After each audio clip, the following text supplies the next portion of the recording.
Yo no pretendo jamás dañar la delicadeza de los sentimientos religiosos de ningún católico.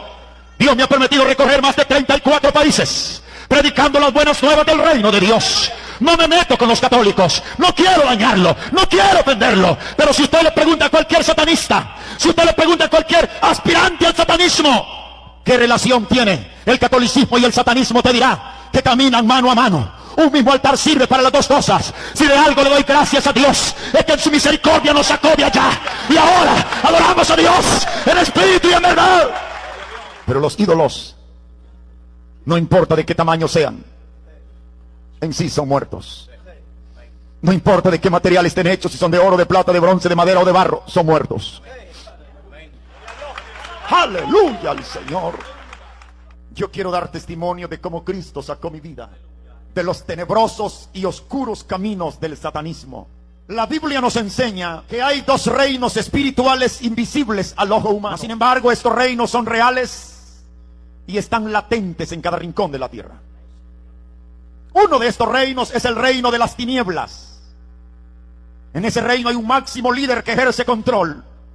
Su nombre es Satanás, el diablo. Satanás no es un cuento de hadas. Satanás no es producto de la imaginación de los hombres.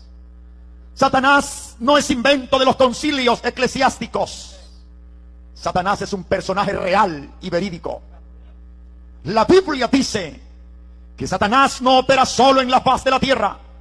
Él está seguido de millones y millones y millones de demonios. Los demonios son espíritus ultradimensionales. La Biblia califica a los demonios como espíritus inmundos, perversos, blasfemos, lascivos. Así los califica la Biblia. El propósito de Satanás y los demonios, óigame bien, es alejarte lo más que sea posible de la redención que ofrece Jesucristo. Ese es el propósito supremo de Satanás. Satanás tiene como ideal supremo llevar tu alma al tormento eterno del infierno por la eternidad. Pero la Biblia dice que también hay un segundo reino, de igual manera invisible porque no lo vemos. Este es el reino de nuestro Señor Jesucristo. Aleluya. Este es un reino de paz. Este es un reino de amor. Este es un reino de gozo. Dale ese aplauso a Jesús. Este es un reino de paz. Este es un reino de perdón. Este es un reino de restauración. Este es un reino de vida eterna en Cristo. Mi vida antes de conocer a Jesús estuvo atada en el imperio de Satanás. Nací en Ciudad Barrios, en el departamento de San Miguel, en El Salvador. Dios me dio el privilegio de nacer en una hermosa familia. Mas sin embargo, hay algo que no puedo negar. Y de esto, mis padres o mis hermanos pudiesen dar mejor testimonio que mis palabras. Y es que mi vida, desde niño, fui constantemente perseguido, perturbado, acechado por espíritus de demonios. De una manera inexplicable, los demonios perturbaban mi vida. Mi padre hizo tantas cosas para que mi vida fuese liberada. Todavía recuerdo cuando algunas veces regaban hasta los últimos rincones de la casa con agua bendita. Se subían al techo y tiraban agua bendita por todos lados. Ah, si la gente entendiera que los demonios solamente se sujetan a un nombre, y este es el nombre de nuestro Señor Jesucristo. No hay otro nombre. Mi padre solamente daba una respuesta al problema que yo sufría. Dice papá que cuando él contrajo matrimonio con mi madre, el mayor deseo de ellos era procrear un hijo varón en su matrimonio. Se dio el caso que el primer embarazo de mi madre al nacer fue una hembra. El segundo embarazo de mamá al nacer fue otra hembra. El tercer embarazo de mi madre al nacer fue otra hembra. Dice mi padre que cuando habían 3 niñas en el matrimonio, ellos se desesperaron porque el varón que tanto anhelaban no llegaba. Entonces dice mi padre que él fue y se arrodilló ante la imagen de Jesucito de rescate. Y de rodillas ante aquel ídolo, mi padre hizo un pacto. Y entre otras cosas dice que le dijo: si me das un hijo varón, prometo traerte una cadena de oro con un toro como dique al cuello. Además, dijo mi padre, ese varón será consagrado como sacerdote. Ese fue el pacto que mi padre hacía de rodillas ante un ídolo. Dicen mis padres que ellos estaban seguros que su cuarto hijo sería ese varón que habían pedido aún con juramentos ante un ídolo. Pero para sorpresa de mis padres, el cuarto embarazo de mamá al nacer fue otra hembra. El quinto embarazo de mamá al nacer fue otra hembra. El sexto embarazo de mamá al nacer fue otra hembra. El séptimo embarazo de mi madre fue otra hembra. Tengo el privilegio de tener 7 hermanas. Hoy que conozco el evangelio entiendo que en todo aquello no había coincidencia ni casualidad. Hoy comprendo que era Dios tratando con mi padre. Era Dios queriendo arrancar aquella venda de idolatría que cegaba a mi padre. Era Dios diciéndole, para que te convenzas que Jesucito, el rescate, es muerto. No tiene poder alguno. No podrá contestar tus juramentos, no podrá contestar tus peticiones. Solamente hay un Dios todopoderoso que hizo los cielos y la tierra, y los que a Él le claman tienen respuesta. Hay un aplauso de alabanza al Señor. ¿Cuántos creemos que nuestro Dios vive? ¿Cuántos creemos que nuestro Dios contesta nuestras oraciones? Dale un aplauso al Dios del cielo. Jehová vive, Jehová de los ejércitos vive. Y Él dice, clámame y yo te responderé. Pero los ídolos, no importa de qué tamaño sean, en sí son muertos. No importa de qué material estén hechos, si son de oro, de plata, de bronce, de madera o de barro, son muertos. Si el tiempo me lo permite, esta noche le voy a explicar cuál es el poder que opera tras los ídolos. El octavo embarazo de mi madre al nacer fue un varón. El noveno embarazo de mamá al nacer fue otro varón. El 10º fui yo. Somos 10 hijos en el matrimonio, todos vivimos. Tengo 9 hermanos. Mas sin embargo, dice mi padre, desde la noche que mamá me dio a luz se dieron cosas nunca antes vistas en la casa. Fue como si yo nací arrastrando una maldición de idolatría. Fue como si a partir de esa noche los demonios se apoderaron de la casa de mi padre. Tal vez nadie pudiese entender lo que yo sufrí cuando niño. Yo recuerdo perfectamente cuando tenía 4, 5, 6 años de edad. Cada tarde cuando el sol se ocultaba, yo me arrinconaba a llorar. Para mí era un infierno vivir en la casa de mi padre, en aquel constante acecho de demonios. Por esa razón, al cumplir 6 años de edad, abandoné la casa de papá. Me fui de la casa. Fue imposible continuar viviendo. Una de mis hermanas mayores contrajo matrimonio y ella vino a vivir a la colonia Ciudad Jardín de San Miguel con su esposo. Mi hermana sabía cuánto yo sufría en casa de mi padre. Mi hermana fue y habló con mi papá y le dijo, papá, permíteme que Adán se vaya conmigo a San Miguel. Yo deseaba huir de la casa. Papá dijo, está bien, vete a la ciudad de San Miguel, pero vas a ir a estudiar. Vino mi padre y me matriculó en la escuela Niño Jesús de Praga, una escuela sumamente católica. Mi padre seguía creyendo que la educación religiosa me iba a beneficiar. Nunca olvido que vinieron a dejarme a los pies de la madre mayor, la niña Chilita.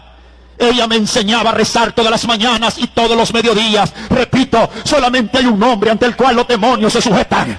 Solamente hay un nombre en el cual está todo el poder, en el cielo, en la tierra y debajo de la tierra. Jesús es el Señor. En aquella escuela los años comenzaron a pasar, pero aquella influencia de demonios no se apartaba de mi vida.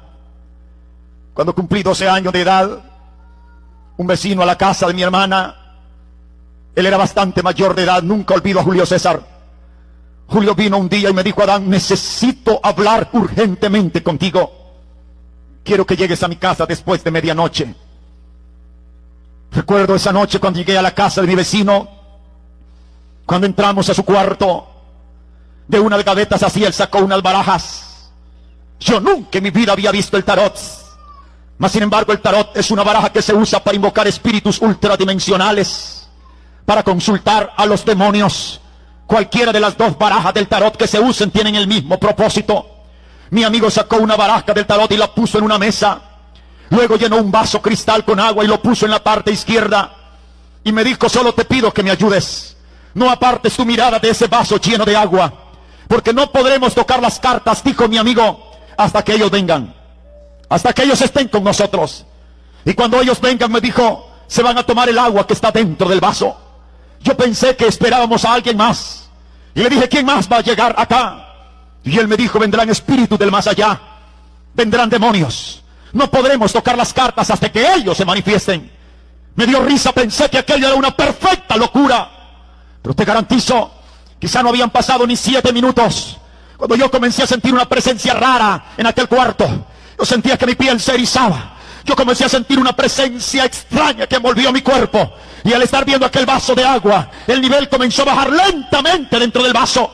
Era como si el vaso estaba roto y el contenido se escapaba. Mi piel se erizaba cuando no quedó ni una gota dentro del vaso. Mi amigo dijo, y ellos están acá, podemos jugar las cartas. Ahí comencé a conocer la quiromancia, ahí comencé a conocer la macromancia, ahí comencé a conocer cómo invocar espíritus del más allá a través de la figura del tarot. Un año más tarde, cuando yo tenía 13 años de edad, viví un desengaño en la ciudad de San Miguel. Nunca me imaginé explotar, nunca me imaginé levantarme de aquella situación tan desesperante. 13 años de edad. Y lo digo así porque yo llegué a un tiempo en que los demonios ya no me dejaban dormir.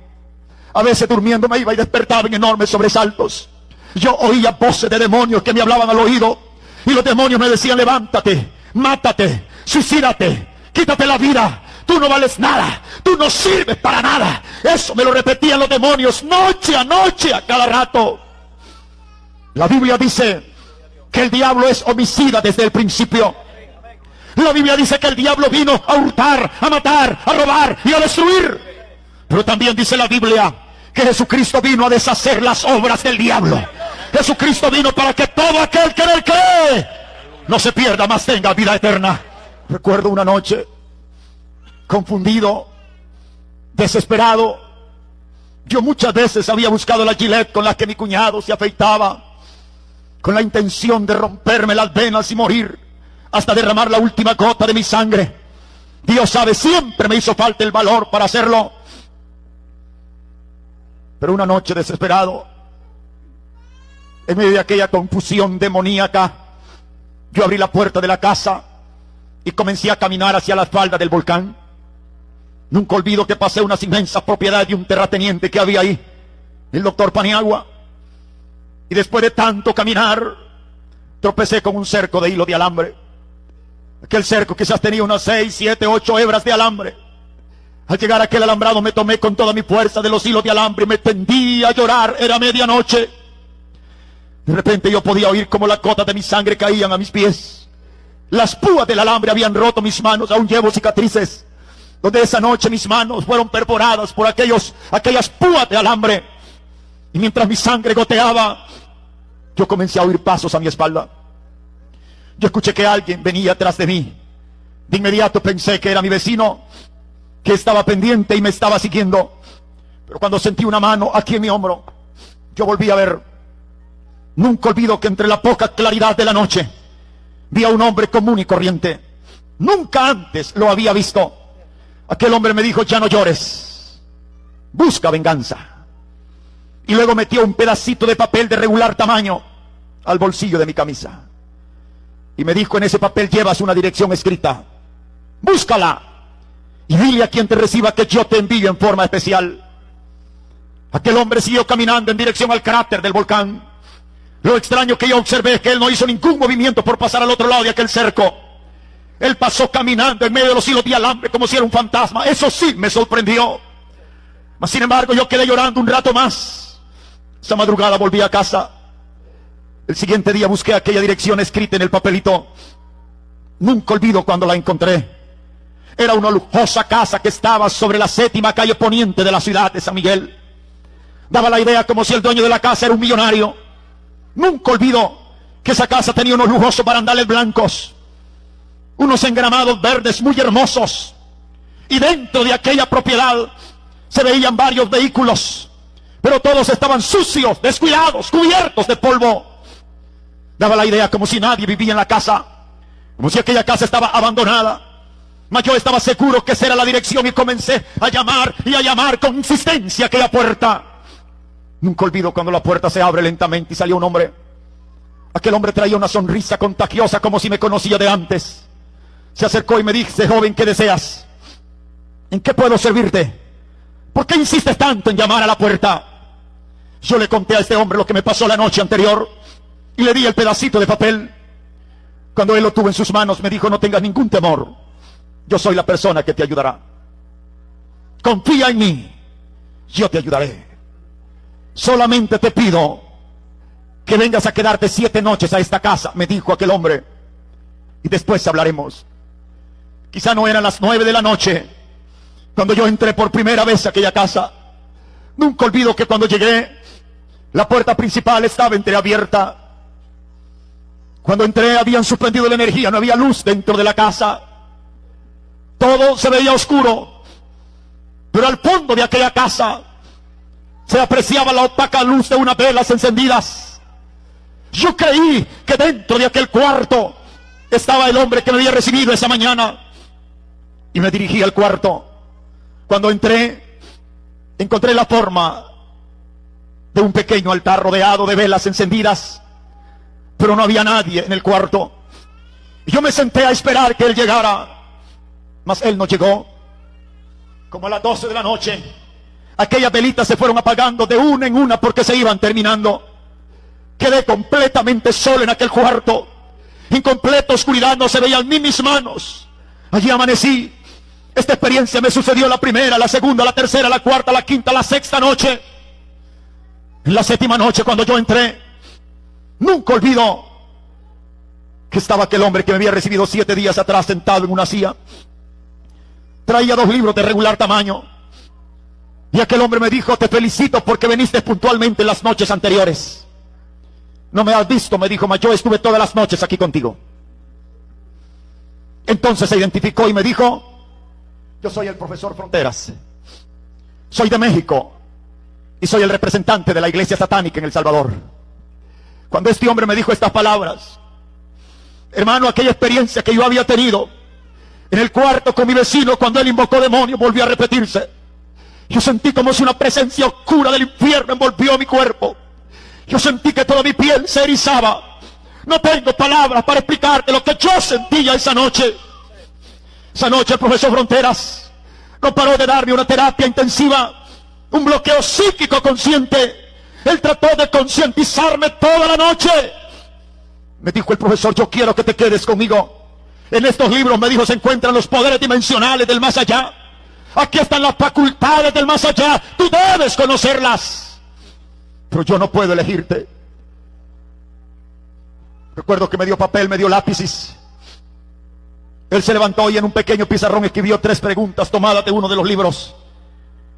Y luego me dijo: pídele por escrito a Satanás que te acepte. Imagínate que lo conoces. Con tus propias palabras, pídeselo por escrito.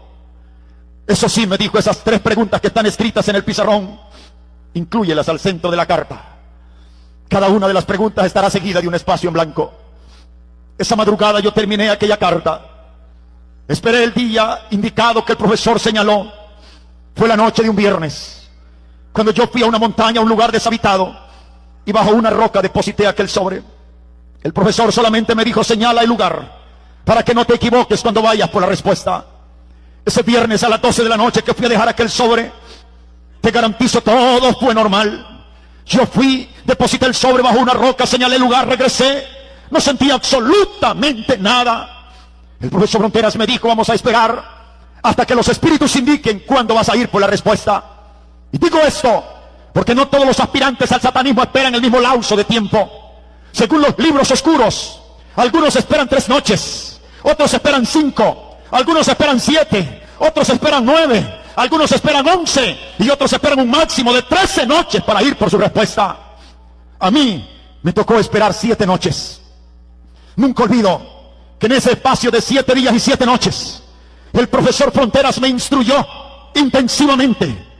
Entre otras cosas, me enseñó un pequeño ritual de memoria. Yo debía saberlo sin equivocarme en una tan sola palabra.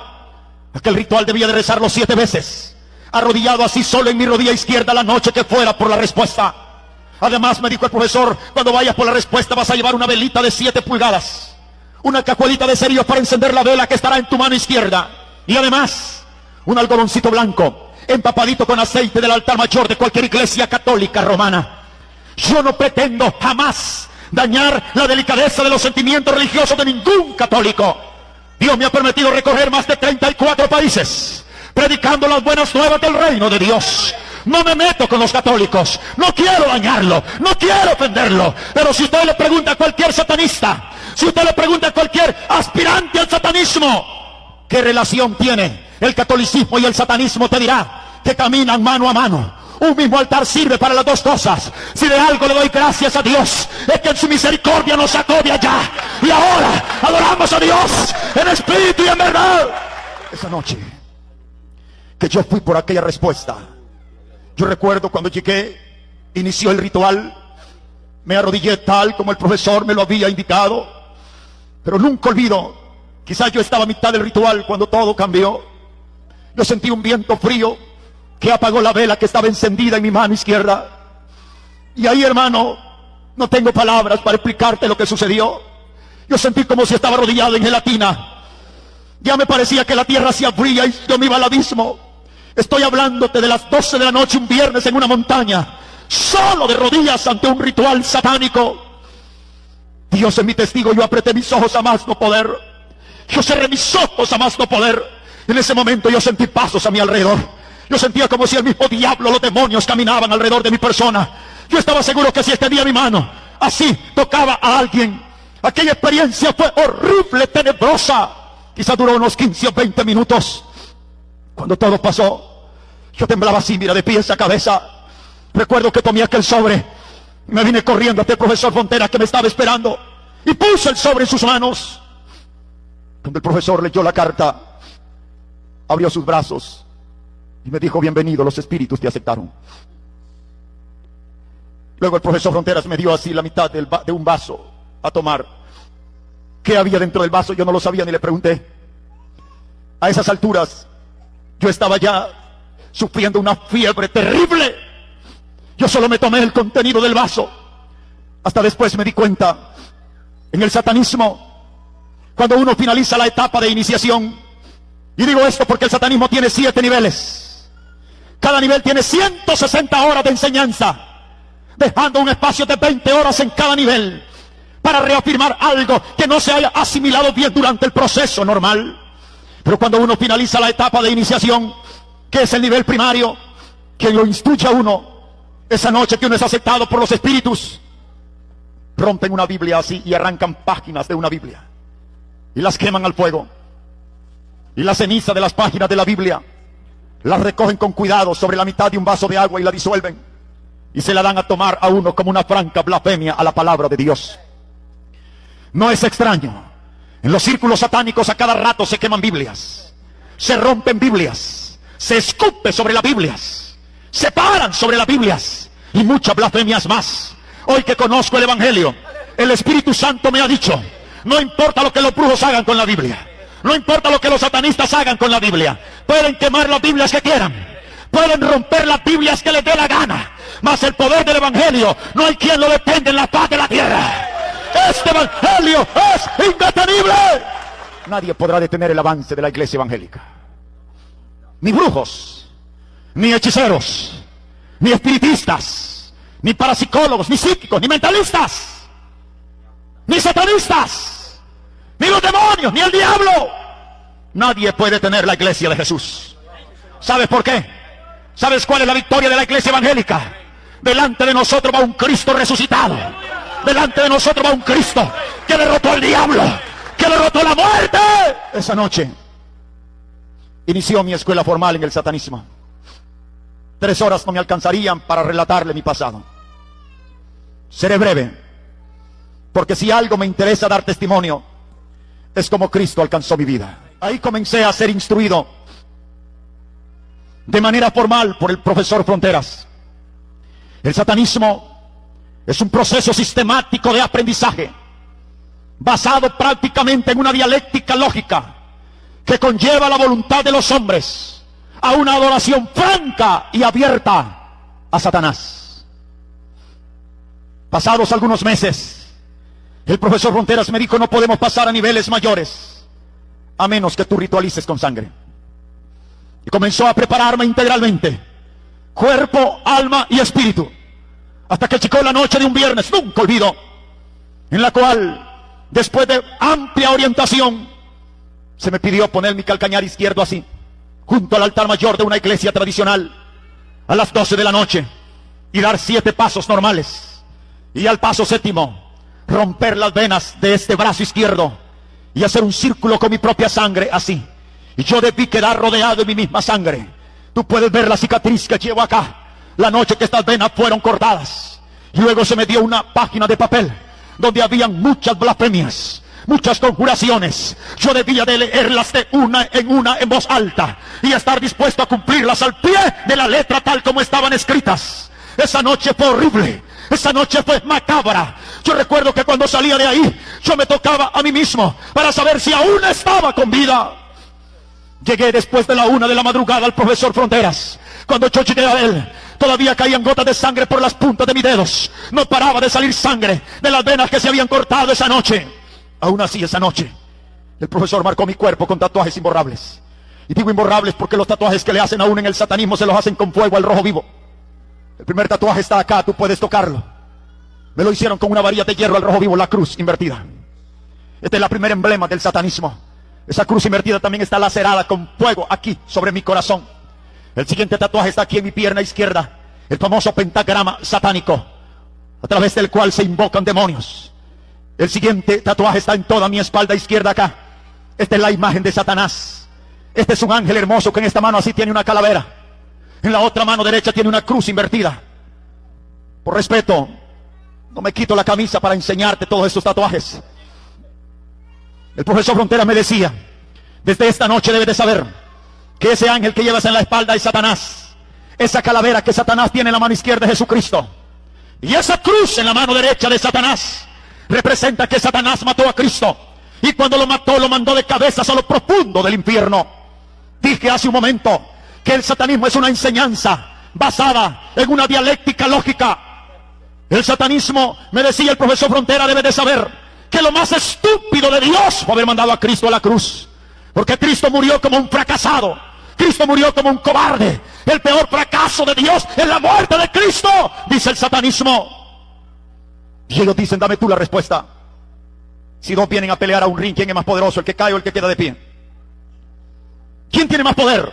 ¿El que muere o el que queda con vida? La lógica dice: es más débil el que cae, es más fuerte el que queda de pie. La lógica dice: es más débil el que muere, es más fuerte el que queda con vida. El satanismo dice: Jesús subió al ring a pelear con Satanás, Jesús cayó, Satanás no. Jesús murió, Satanás no. Y te enseñan y te meten por cada poro de tu cuerpo que el diablo es el campeón. Y te hacen creer y confesar que Jesucristo es el peor fracaso de Dios. Yo voy a explicar esto de acuerdo a la Biblia, porque de acuerdo a la Biblia no voy a negar: la muerte de Jesucristo es una doctrina del Evangelio.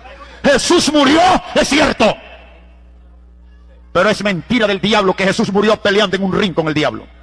La Biblia no lo enseña. La Biblia no lo enseña. En el satanismo te dicen que Jesús murió peleando frente a frente con el diablo. No es cierto. La Biblia dice que Jesucristo voluntariamente se ofreció en la cruz del Calvario. Nadie lo obligó. Él fue como cordero mudo llevado al matadero. Jesús murió porque ya no había ninguna esperanza de salvación para la humanidad. Jesús murió para que todo aquel que en él crea no se pierda. Jesús murió para que tú y yo tengamos vida eterna. Jesús murió en la cruz por amor al borracho, por amor al drogadicto, por amor a la lesbiana, por amor al homosexual, por amor al delincuente, por amor a la prostituta, por amor a los mareros y pandilleros, por amor a ti, por amor a mí. Jesús muere por amor.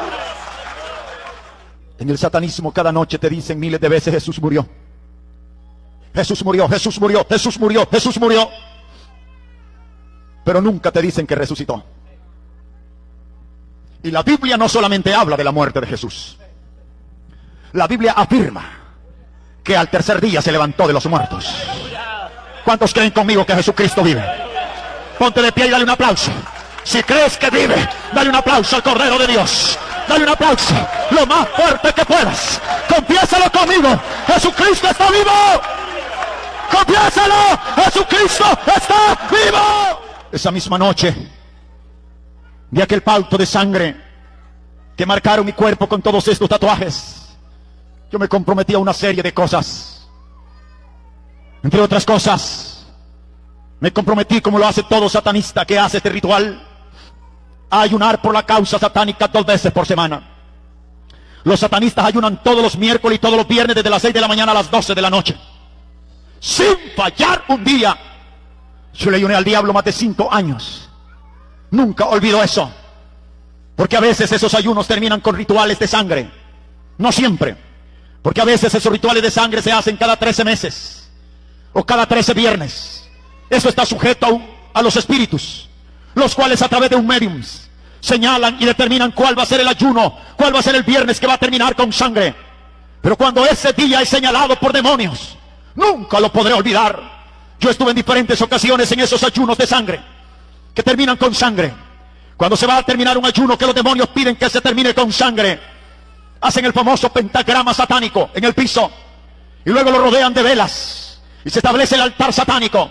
Y cuando se va a entregar a las 12 de la noche el ayuno, traen una marqueta de hielo lo más grande posible al piso, un pedazo de hielo grande, y lo ponen ahí en el piso. En los círculos satánicos se usan unas pequeñitas monedas de bronce que a un lado tienen la imagen de un perro crucificado y al otro lado tienen la imagen de un cerdo. Con esas moneditas se rifa a uno de los presentes, y una vez se tiene a un voluntario rifado, viene y extiende su brazo izquierdo sobre el altar y extiende su brazo izquierdo sobre la marqueta de hielo, mientras viene otro encomendado a romperle las venas y comienza a chorrear sangre sobre la marqueta de hielo. Y cuando el pedazo de hielo que está en el piso comienza a bañarse con sangre, hay otro satanista que hace la conjuración, lo que allá se denomina el famoso broche de oro o la entrega del ayuno satánico. Un broche que más o menos dice así: oh Satanás, te pedimos que así como el hielo en el cual está cayendo la sangre esta noche es frío, que así se vuelvan los protestantes, que así se vuelvan los evangélicos, fríos como el hielo.